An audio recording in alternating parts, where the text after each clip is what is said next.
Cognisance বলতে বোঝায় আদালতের দ্বারা অপরাধের বিচারক নজর গ্রহণ, ধারা 190। 2 ম্যাজিস্ট্রেট কগনিজেন্স নিতে পারে অভিযোগের ভিত্তিতে, ধারা 190।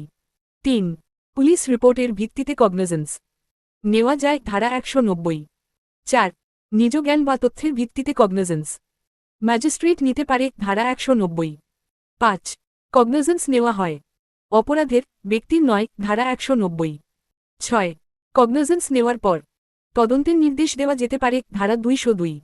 7 অভিযোগ পাওয়ার পর ম্যাজিস্ট্রেট অভিযোগকারীকে পরীক্ষা করতে পারে, ধারা 200। 8 অভিযোগকারী ও সাক্ষীর জবানবন্দি শপথে নেওয়া হয়, ধারা 200। 9 তদন্ত স্থগিত রেখে পুলিশ বা অন্যকে অনুসন্ধানের নির্দেশ, ধারা 202। 10 পর্যাপ্ত কারণ না থাকলে অভিযোগ খারিজ করা যায়, ধারা 203।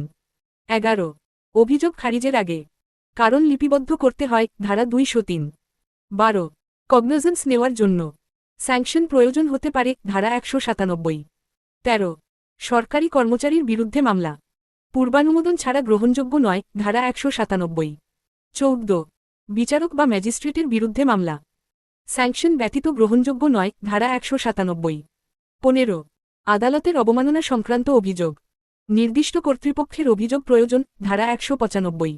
16 মিথ্যা সাক্ষ্য সংক্রান্ত মামলা আদালতের লিখিত অভিযোগ প্রয়োজন, ধারা 195।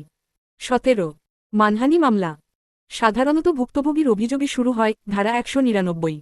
18 মানহানি মামলায় পাবলিক প্রসিকিউটর অভিযোগ করতে পারে, ধারা 199।